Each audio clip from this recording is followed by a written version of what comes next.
So good afternoon everyone. मेरा नाम राहुल है और रवि पाठक एकेडमिक यूट्यूब प्लेटफॉर्म पर आपका स्वागत है। आज से आपके साथ एक नई जर्नी स्टार्ट होने वाली है मेरी, जिसका नाम है पीवाईक्यू सीरीज। पीवाईक्यू एनालिसिस इसमें हम करने वाले हैं इस सीरीज में, और हम इसमें जानेंगे depth analysis. First point is depth analysis. इसमें हम डेप्थ में एनालिसिस करेंगे हर क्वेश्चन का। आपको पता है यूट्यूब पे काफी मटेरियल है अवेलेबल। और पॉइंट ऑफ व्यू, अगर यूपीएससी के पॉइंट ऑफ व्यू से हम लोग देखें तो काफी मटेरियल आप लोगों के पास है, लेकिन प्रॉब्लम हम लोगों के पास क्या है कि हमको ये नहीं पता कि हमको कैसे फिल्टर आउट करके और क्या और कितना पढ़ना है। तो उसमें हम ये भी सीखेंगे डेप्थ एनालिसिस में कि कितना डेप्थ हमको जाना है किसी क्वेश्चन के लिए, या फिर हमको कितना उसके लिए पढ़ना चाहिए। Next is subject wise coverage. हम इस सीरीज में, मैं आपको बताऊं तो बीट एनी सीरीज, प्रीलिम्स से रिलेटेड कोई भी इसमें सब्जेक्ट या मॉड्यूल जो भी आता है प्रीलिम्स में, हम सारे ही सब्जेक्ट और मॉड्यूल कवर करने वाले हैं वन बाय वन, और उसका एक पैटर्न फॉलो करेंगे जो एक रिलेटेबल अप्रोच होगी हमारी, ताकि हम उसको अच्छे से कवर कर पाए। Next and one of the important, मैं इसको शायद सबसे इम्पोर्टेंट प्रायोरिटी देता हूँ, that is called final exam tricks. देखिए, ये फाइनल एग्जाम ट्रिक्स क्या होती है मैं आपको बताता हूँ। फाइनल एग्जाम ट्रिक्स कुछ नहीं होता है, ये लोगों का एक कहने का तरीका होता है कि ये ट्रिक्स है, यूपीएससी में ट्रिक्स काम, कुछ लोग बोलते हैं ट्रिक्स काम करती है नहीं करती है। इसको अभी सस्पेंस में रखते हैं, मैं आगे बताऊंगा इसके बारे में, अभी डिटेल डिस्कशन करने वाला हूँ आगे सेशन में। आप लोग जुड़े रहिए सेशन से, और अगर वीडियो अच्छी लगे तो चैनल को सब्सक्राइब कीजिएगा, मेरी वीडियो को लाइक कीजिएगा, कमेंट करना ना भूलें। और हाँ, जो एंड तक वीडियो तक बना रहेगा उसके लिए स्पेशल चीजें अनाउंस करते रहेंगे आने वाले सेशन में हम लोग, ठीक है। और कोई भी अगर आपको डाउट हो तो आप कमेंट में नीचे पोस्ट करना बिल्कुल ना भूलें। चलिए स्टार्ट करते हैं। ओरिएंटेशन। सबसे पहले हम कोई भी सब्जेक्ट स्टार्ट करते हैं तो उसकी एक ओरिएंटेशन होना बहुत इंपॉर्टेंट माना जाता है। So if we are starting any subject, then we need to understand there are few points which we are required to understand. First one is why PYQs are so important. See, everybody told you that follow the PYQ. Every year, every year there are rank 1, 2, rank last. I mean to say, those qualified candidates, or I can say qualified officers,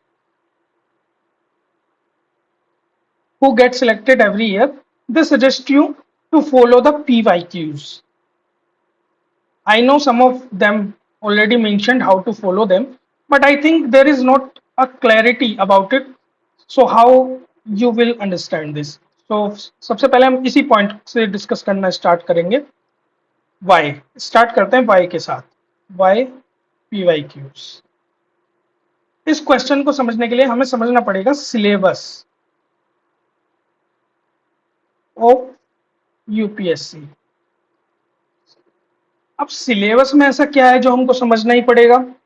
देखिए, आप कोई भी exam देने जा रहे हैं, मान लीजिए it is your 10th class exam और it is your 12th class exam, be it your SSC और JEE, NEET, state PCS, and one of the important thing is UPSC. यहाँ मैंने पीएससी जानबूझ के लिखा है क्योंकि इसका मतलब होता है public service commission. Okay, so don't mind about it. So UPSC, UPSC इन सभी एग्जाम्स में हम अगर अपियर करते हैं, यूपीएससी हमारा इंपॉर्टेंट है इसलिए मैंने इसको अलग लिखा है। सो अब हम देखते हैं कि ये सभी एग्जाम है, इन सब का एक पैटर्न होता है। पैटर्न क्या होता है, उसको बोलते हैं syllabus. For example 10th 12th CBSE, ICSC या एनी स्टेट बोर्ड, वो अपना एक सिलेबस मेंशन करते हैं जिसके बेसिस पर फाइनल एग्जाम कंडक्ट होता है। सेम पैटर्न फॉलो करता है कोई भी कॉम्पिटिटिव एग्जाम। कॉम्पिटिटिव एग्जाम में तो वो सबसे पहले अपना नोटिफिकेशन जो लॉन्च करते हैं या पब्लिश करते हैं, उसमें वो लोग मेंशन करते हैं क्या, अपना सिलेबस। सिलेबस हमें क्या बताता है? सिलेबस हमको ये बताता है कि हमें एक्चुअल में what to read, but again there is a question and there is a, I can say there is a trap. What is the trap? अब मान लीजिए ज्योग्राफी मेंशन है, उसमें टॉपिक्स मेंशन है, but you do not know ना कि कितनी depth तक उस टॉपिक को पढ़ना है. You don't know this. So who will tell us? Absolutely PYQs. And how it will tell us? Therefore I created a series that is called PYQ analysis. So आप लोग इस PYQ एनालिसिस सीरीज से जुड़े रहेंगे तो आपको समझ आएगा कि PYQs कितने और कहाँ तक आपको समझा सकते हैं. यूपीएससी का पैटर्न जो है वो आपको PYQs ही बताएंगे कि PYQ से कैसे आपको ये सीखना है. समझ रहे हैं आप लोग? आई गेस ये पॉइंट आपको थोड़ा समझ में आया होगा. तो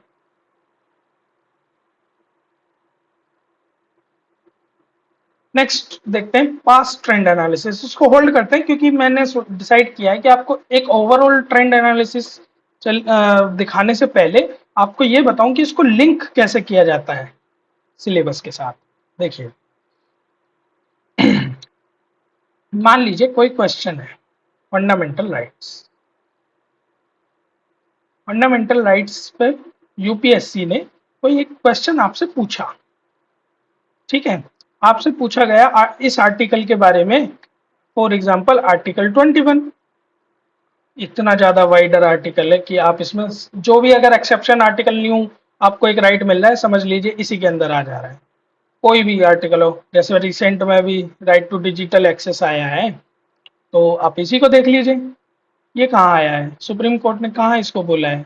आर्टिकल 21 में बोला है. तो फिर ये वाइडर है थोड़ा सा. ठीक है, अब मान लेते हैं कि इस पर कोई क्वेश्चन आया. ठीक है, अब इस क्वेश्चन में ये स्टेटमेंट पे यूपीएससी ने किसी केसेस के बारे में पूछा है या फिर पर्टिकुलर उसकी डेफिनेशन पूछी है.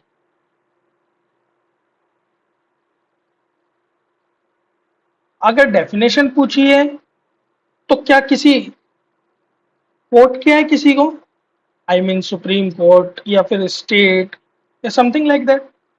तो ये चीजें हमको लिंक करना पड़ता है सिलेबस से. अब सिलेबस में तो केवल मेंशन है पॉलिटी. ठीक है, सिलेबस में क्या मेंशन है? पॉलिटी तो मेंशन है. अब जब पॉलिटी सिलेबस में मेंशन है तो आपको कैसे पता कि फंडामेंटल राइट्स में क्या पढ़ना है? आप तो कंफ्यूज हो गए ना.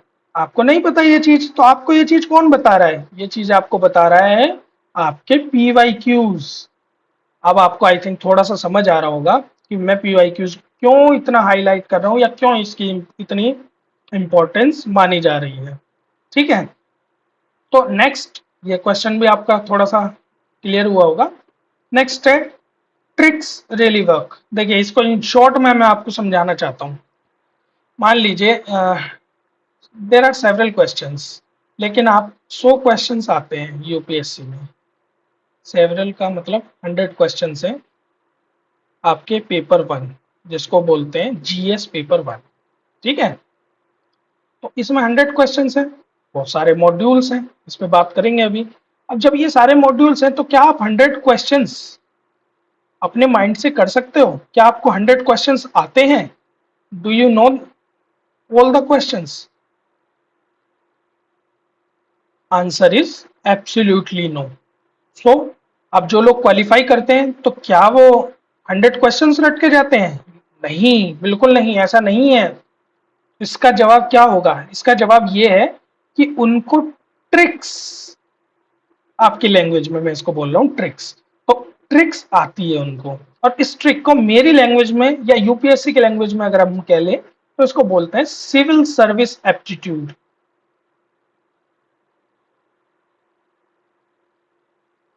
टेस्ट. जो आप बोलते हैं ना सीसेट, सीसेट केवल आपका पेपर 2 नहीं है. पेपर 2 नहीं है, दैट इज पेपर 1 ऑल्सो. अब आपको समझ आ रहा होगा कि मैं क्यों इसको सीसेट बोल रहा हूँ, सिविल सर्विस एप्टीट्यूड टेस्ट बोल रहा हूँ. समझ रहे हैं ना आप लोग?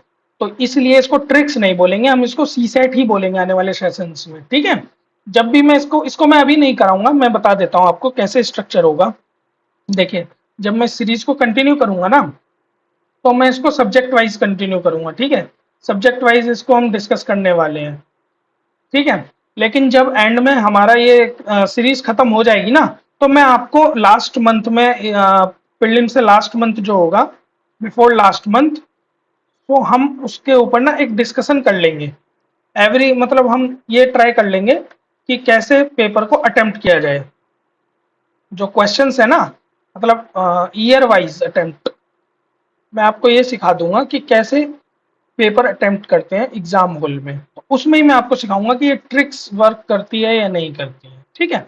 सो उसके लिए आप टेंशन मत लीजिए, वो आपको बता दिया जाएगा। Last question is how will we will delete. तो स्ट्रक्चर बताने से पहले अब ये वाले क्वेश्चन की इंपॉर्टेंस आ जाती है, पास्ट ट्रेंड एनालिसिस। तो लेट्स डिस्कस दिस।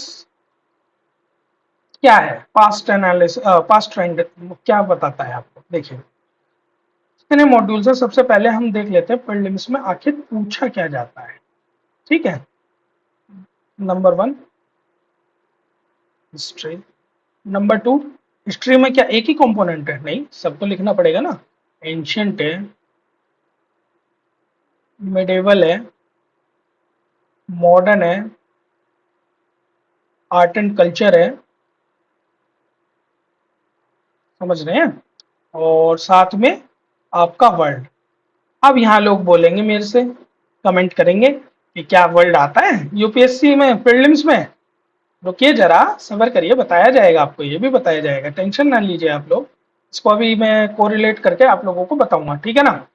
तो आप उससे बेफिक्र रहिए। Next is polity. Third aspect is geography.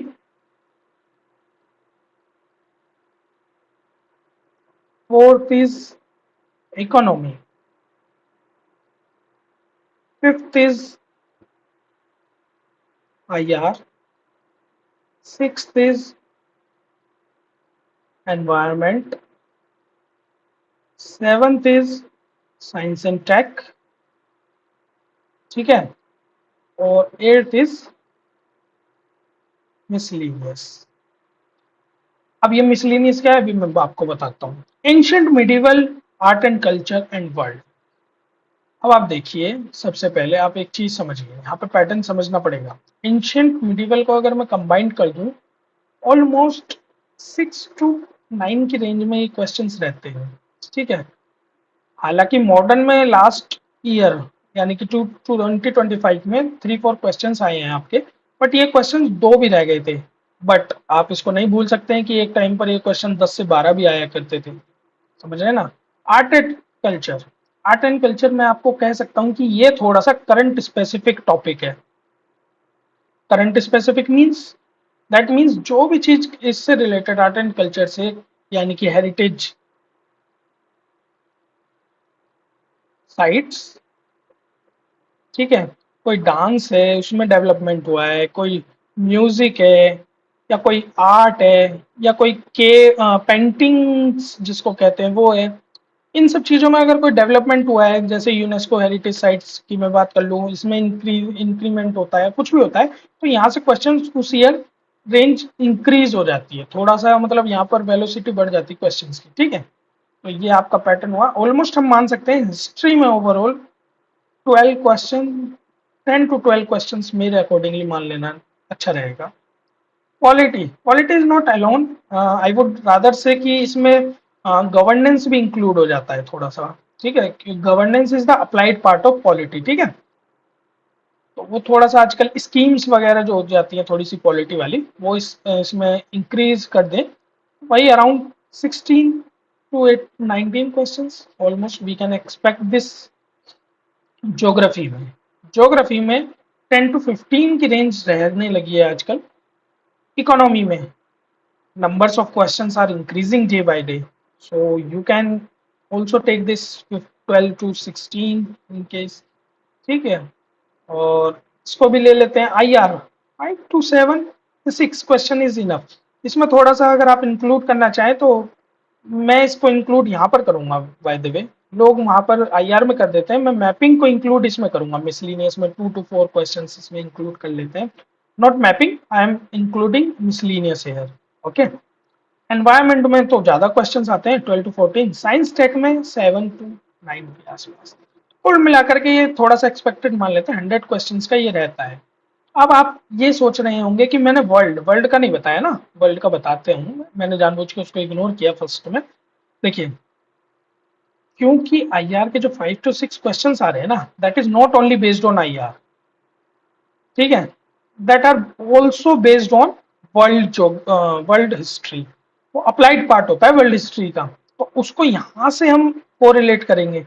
अगर आपको एक बात बताइए, आपको रशियन रिवॉल्यूशन का बैकग्राउंड नहीं पता, तो फिर आप इन फ्यूचर अगर कोई क्वेश्चन आईआर से रिलेटेड आता है, रिलेशंस के बारे में आता है, इंटरनेशनल रिलेशंस के बारे में आता है, तो वो कैसे आपको पता होगा? कुछ रिलेशंस हैं जो आपको वर्ल्ड से कनेक्ट करने पड़ेंगे, तो वो थोड़ा सा वहां से स्पेसिफिक एरिया हो जाता है, ठीक है। So this is overall structure of prelims, समझ रहे हैं आप लोग? ठीक है, ये पॉइंट क्लियर हो गया है। और अब चलते हैं, ये तो हो गया हमारा ट्रेंड। इसके बाद हमारा एक लास्ट क्वेश्चन उसमें बचा था, how will we deal it, ठीक है। तो उस डील पार्ट के लिए हम यहाँ पर समझेंगे। देखिए, हम लोग, मैं एक पैटर्न फॉलो करूंगा। मैं कैसे पैटर्न फॉलो करूंगा? Subject wise.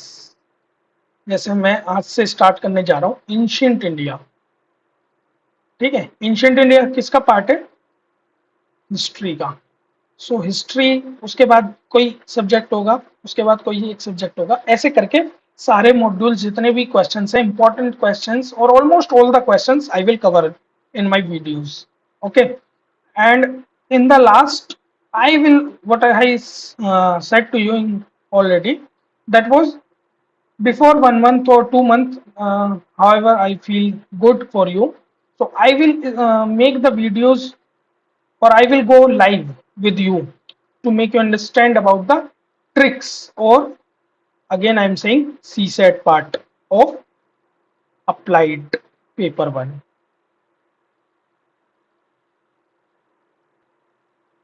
ये बहुत इंपॉर्टेंट है।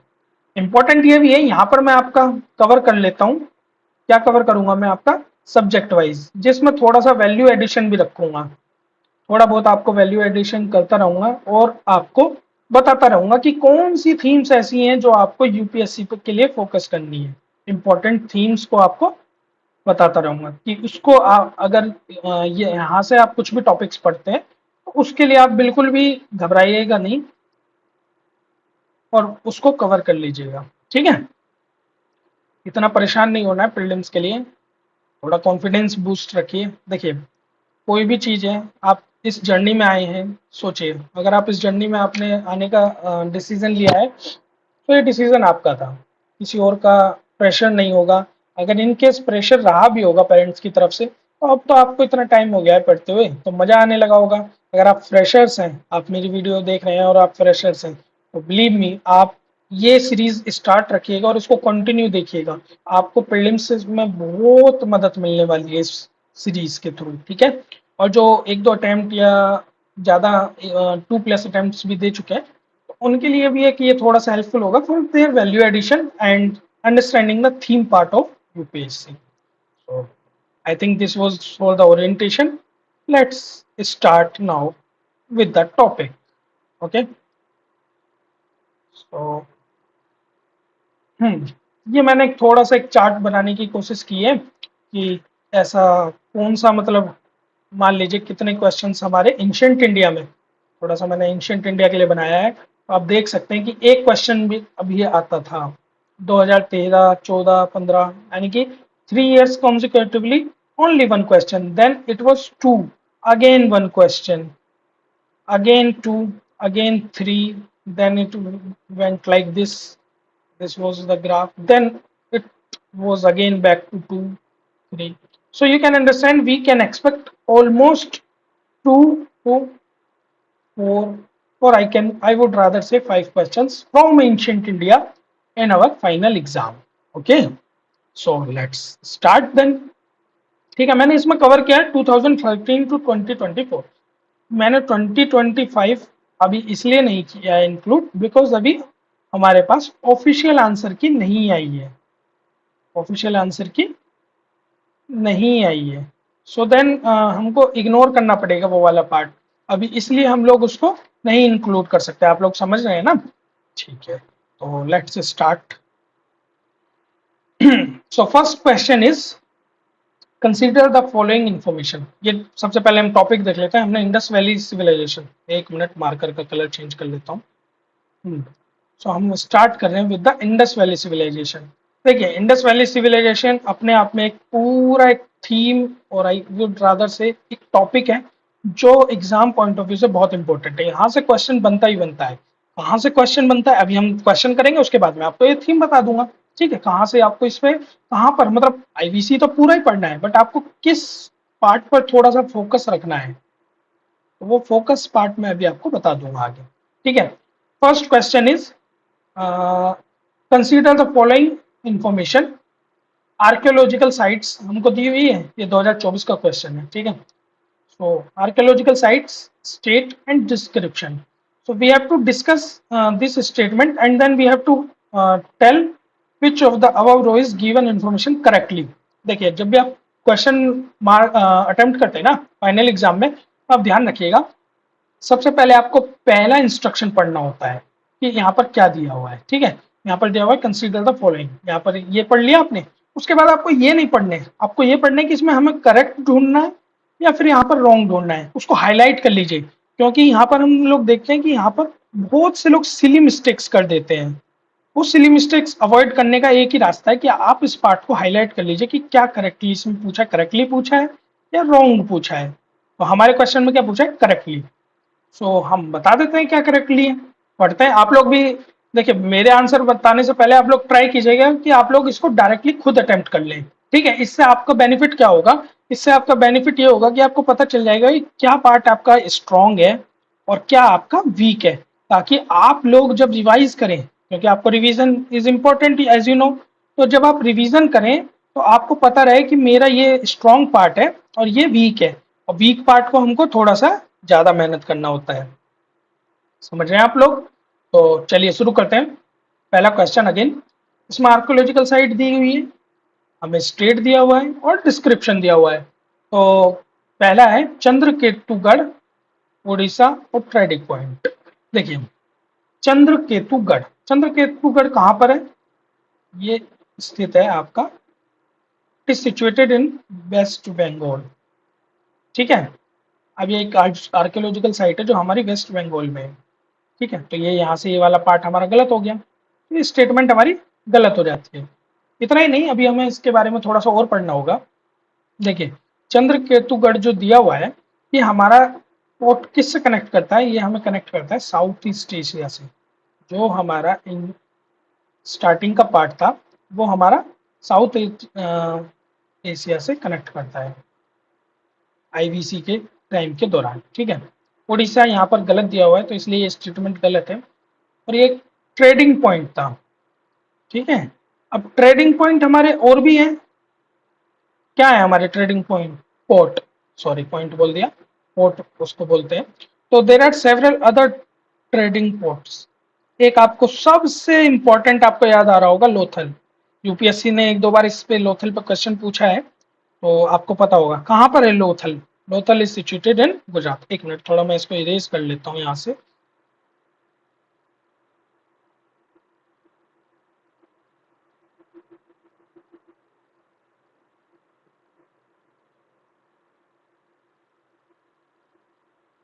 तो थोड़ा सा इरेज हो जाएगा ना, तो आपको समझाने में प्रॉब्लम नहीं होगी। ठीक है,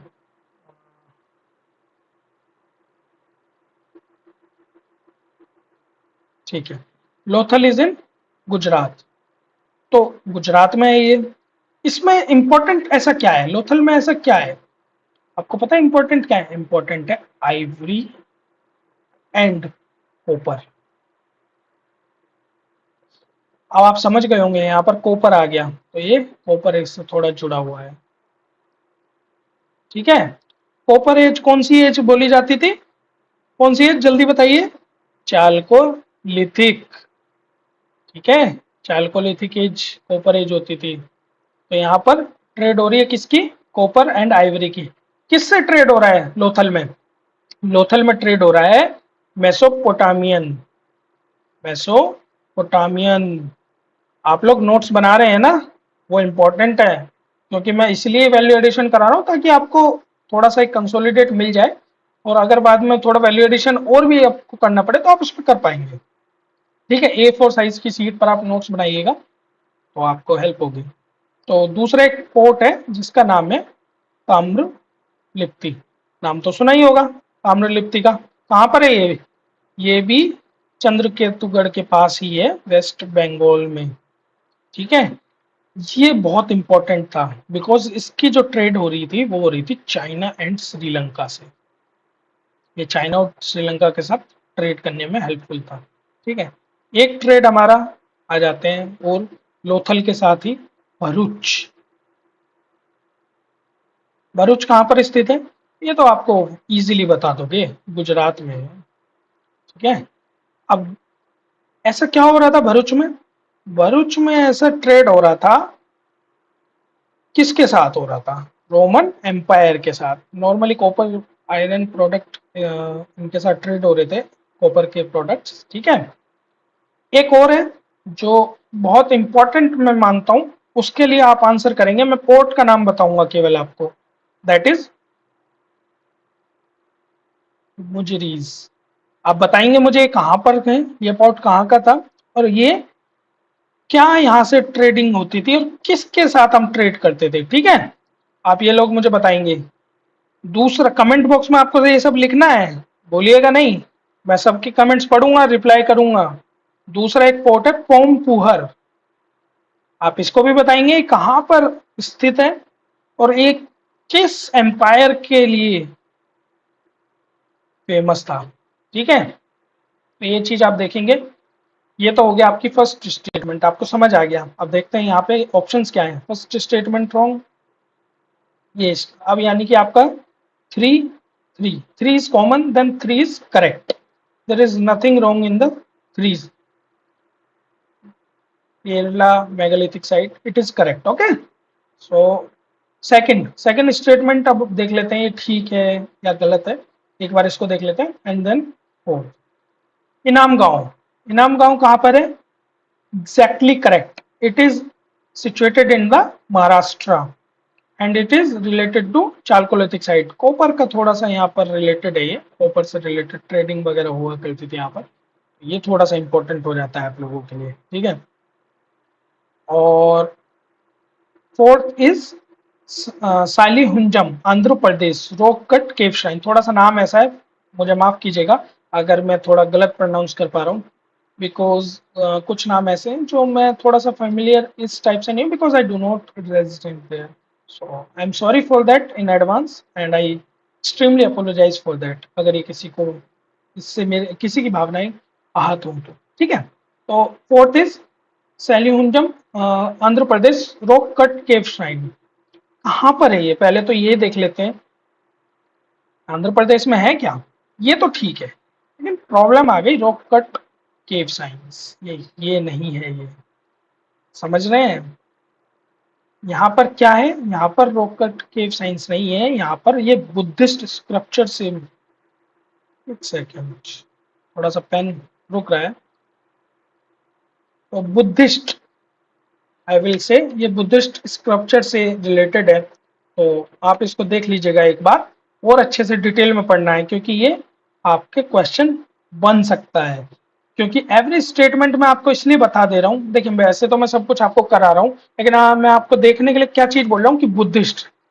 अब देखिएगा, ये देखना है आपको, ये नोटिस करना है कि कितनी चीज कहाँ से इंपॉर्टेंट है, वो आप एक नोटिस करते चले जाइएगा। ठीक है, तो ये बुद्धिस्ट से रिलेटेड है। अब यहाँ पर एक पॉइंट आया, rock cut shrines. Rock cut shrines क्या होते हैं, मतलब जो रॉक का कटिंग होने के बाद उसकी जो पेंटिंग्स बनती है ना, उसको बोलते हैं रॉक कट श्राइन्स। ठीक है, अब एक बार देख लेते हैं कि इसके थोड़े से एग्जांपल्स देख लेते हैं रॉक कट श्राइन्स के। ठीक है, तो इसका एक एग्जांपल हो गया आपका Ajanta.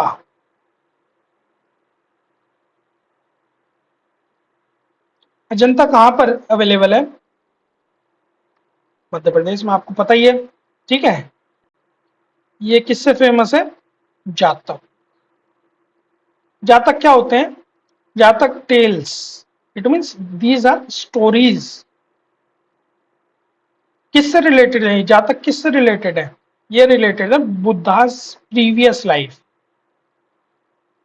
Previous life, these stories are related with Buddha's previous life. Okay, this was first example. Other example भी देख लेते हैं, थोड़ा सा ऑपरेट कीजिएगा। अदर एग्जाम्पल है Ellora. Ellora 34 caves are there. कितनी है? 34 caves। इसमें एक स्पेशलिटी क्या है? इसमें स्पेशलिटी है ये हिंदू, जैन, जैनिज्म यानी कि and Buddhism,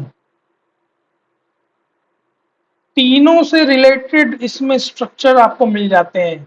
so that is very very important for you guys. ठीक है, नेक्स्ट इज एलिफेंटा।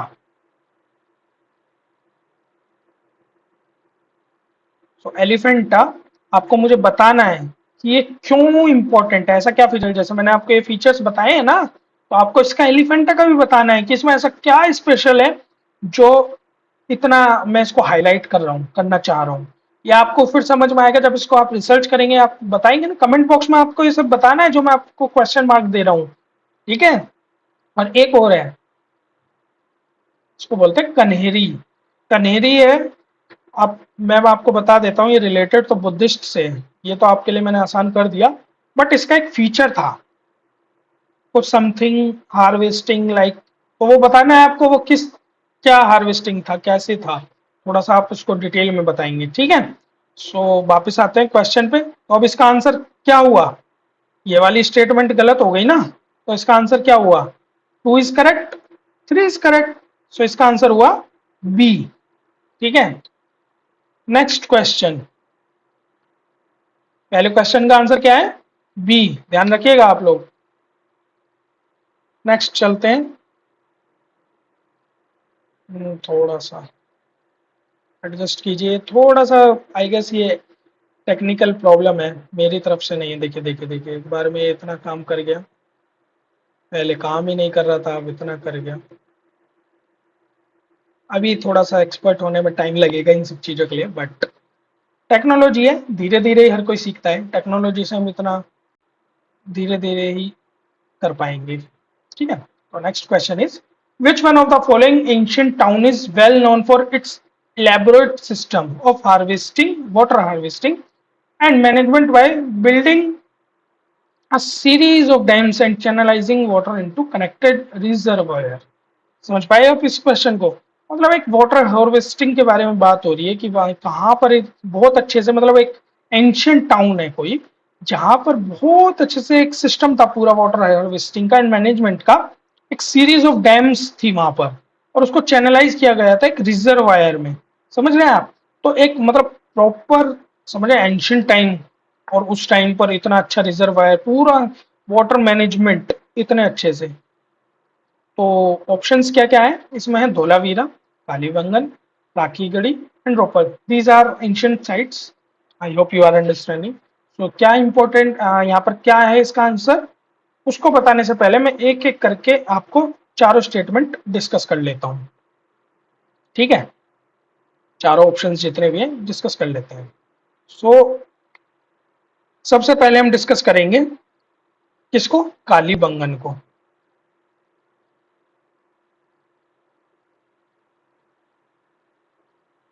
तो कालीबंगन एक इम्पॉर्टेंट हो जाता है। कालीबंगन जो साइट है ना, ये आपकी कहाँ पर अवेलेबल है, ये आपको बताना नहीं है क्योंकि इसको मैं ही बता दे रहा हूँ। ये है आपके राजस्थान में। अब राजस्थान में कालीबंगन है, तो आप समझ रहे होंगे राजस्थान के जिस पार्ट में है, थोड़ा सा किस चीज के लिए थोड़ा वाटर की इशू हो सकता है, बट एंशियंट टाइम में इतना नहीं था। बट ये फेमस जिस लिए था, उसको बोलते हैं प्लव फील्ड एंड फायर एल्टर्स। समझ रहे हैं आप? फायर एल्टर्स इंपॉर्टेंट है ये। क्यों? फायर एल्टर्स को पता क्या बोलते हैं? हिंदी में बोला जाता है अग्निकुंड। अब तो काफी लोग समझ गए होंगे कि फायर एल्टर्स क्या होता है। फायर एल्टर्स जो होता है एक अग्निकुंड, जिसको रिचुअल्स के लिए यूज किया जाता था। आप समझ रहे हैं? मतलब वैदिक पीरियड, या आप कह लीजिए कि जितने भी ये लोग थे ना एंशियंट मिडिल टाइम में, आईवीसी के टाइम में, ये लोग यहाँ पर रिचुअल्स प्रैक्टिस करते थे। यज्ञ, यजनास जिनको बोलते हैं ना, ये इसकी स्पेलिंग से होगी, ये किया करते थे अग्निकुंड में। और ये पाया कहाँ जाता था? ओनली सिटाडेल, सिटाडेल एरियाज में। सिटाडेल एरियाज क्या होता है आपको पता ही है, फोर्टिफाइड एरिया होता है। लोअर टाउन हुआ करता था, एक सिटाडेल। सिटाडेल में थोड़े से वीआईपी लोग उस टाइम के, मान लीजिए मुकेश अंबानी टाइप लोग रहते थे, तो वहां पर ये अवेलेबल था। ठीक है। और ये एक सीरीज के वे में था, जिसको बोलते हैं सेवन, सेवन फायर अल्टर्स। ठीक है, आप इसको ध्यान रखिएगा। Next point is Rakhi Garhi.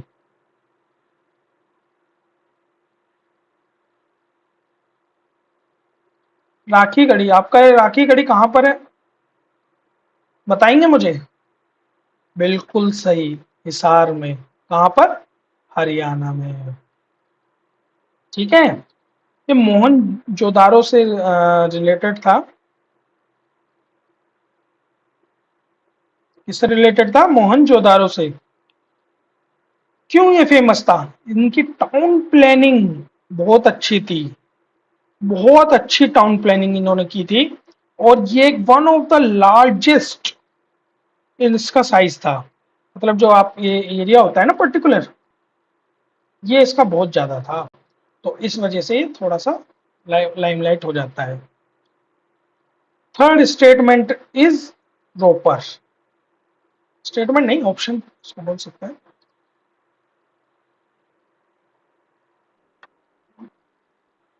तो रोपर में आपका, ठीक है, रोपर आपके लिए एक टास्क आ गया है यहाँ पर। मैं तो, मेरे को तो पता ही है, लेकिन आपको नहीं पता होगा, या पता भी होगा, आप में से काफी लोग जानते होंगे। तो जिनको नहीं पता है उनके लिए स्पेशल टास्क है। आप बताएंगे कि रोपर में ऐसा क्या स्पेशल था। जो ये रोपर साइट है, यहाँ पे रोपर में ऐसा क्या था, समझ रहे हैं आप? तो रोपर में आपको बताना है, रोपर की खासियत आपको बतानी है। मैं आपको बता देता हूँ, ये पंजाब में लोकेटेड है। कहाँ पर लोकेटेड है? ये पंजाब में लोकेटेड है। ठीक है। तो आपको ये देखना है कि पंजाब में जो लोकेशन इसकी बताई गई है, इस लोकेशन पर ऐसा क्या स्पेशल होता था, कमेंट में जरूर लिखिएगा। ठीक है। आप लोग सोच रहे होंगे बड़ा टास्क दे रहा है, मैं इसलिए दे रहा हूँ। देखिए, आपका इसमें ये बेनिफिट होगा, आप किसी टॉपिक पर रिसर्च करेंगे तो एटलीस्ट थोड़ा सा आप इसके बारे में ज्यादा जानने की कोशिश करेंगे। ठीक है। ज्यादा जानेंगे तो क्या होगा, तो अगर कोई क्वेश्चन आप अटेम्प्ट करने जाएंगे तो वो आपसे छूट ना जाए, ये आपके लिए बेनिफिशियल रहेगा। समझ रहे हैं आप? तो ये मेरा नेक्स्ट वो था, रोपर। अब लास्ट आ जाते हैं। अब तक तो आप समझ ही गए होंगे कि मैंने उसको लास्ट में क्यों रखा है। वो इसीलिए रखा है ताकि ये क्लाइमेक्स आपसे ना रहे ज्यादा देर तक। और इसका क्या है होगा? धोला वीरा। इसका करेक्ट आंसर भी यही है, लेकिन थोड़ा सा हम धोलावीरा के बारे में भी जान लेंगे ना। कहाँ पर था Dholavira located? It is located in Gujarat. कहाँ पर? कच्छ के एरिया में। अब आपको एक चीज इससे बताता हूँ, कच्छ आपको पता है एक हमारा रामसर साइट भी है। क्या है हमारा कच्छ? Ramsar site. एनवायरमेंट्स के लिए इंपॉर्टेंट हो गया। तो यूपीएससी कैसे क्वेश्चन पूछता है? ऐसे पूछता है ना। उसने एनवायरमेंट को एंशियंट इंडिया से लिंक कर दिया। अब जब इसको लिंक कर देगा तो एक क्वेश्चन आपका बन गया। करंट अफेयर्स, आप इसको बोलते हैं करंट अफेयर से आया। अरे नहीं भाई, वो क्वेश्चन आपके इससे भी रिलेटेड था। अगर धोलावीरा में कोई डेवलपमेंट हुआ होगा, किसी आर्कियोलॉजिस्ट को कुछ फाइंड आउट किया होगा उन्होंने, तो उस साल रामसर साइट है तो रन ऑफ कच्छ पूछ लेंगे। ठीक है, धोलावीरा पूछ लेंगे। तो ये रिलेटेड एक दूसरे से चलता ही आता है, सेग्रीगेटेड नहीं कर सकते आप इसको, एकदम आप समझिए। कि एकदम सेपरेट कर देंगे चीजों को तो प्रॉब्लम हो जाएगी, आपको लिंक करके पढ़नी होगी हर चीज, ठीक है। तो धोलावीरा कहाँ है, कच्छ के पार्ट में है, ठीक है। एक रामसर साइट भी है ये करंटली, और इसमें जो इसका पार्ट है ना, कुछ ध्यान रखिएगा, वाइल्ड लाइफ सेंचुरी का जो पार्ट है वो कहाँ पर है, पाकिस्तान में भी लोकेटेड है, समझ रहे हैं। तो ये कितना इंपॉर्टेंट है, दो कंट्री के एक बॉर्डर से रिलेटेड एरिया है इसमें, तो थोड़ा सा ये इस तरीके से इंपॉर्टेंट हो जा रहा है, समझ गए। तो हमारा करेक्ट आंसर क्या था, फीचर आपको पता ही है क्यों फेमस है, क्योंकि वाटर मैनेजमेंट है। अब जब वाटर मैनेजमेंट हो रहा है तो वो एब्सोल्युटली उसका यही आंसर है क्वेश्चन का, जो उसने क्वेश्चन ने पूछा है, क्या पूछा था कि विच of the following is well known for water management, water management, a series of dam and channelizing water into connected reservoir, तो आंसर इज धोलावीरा।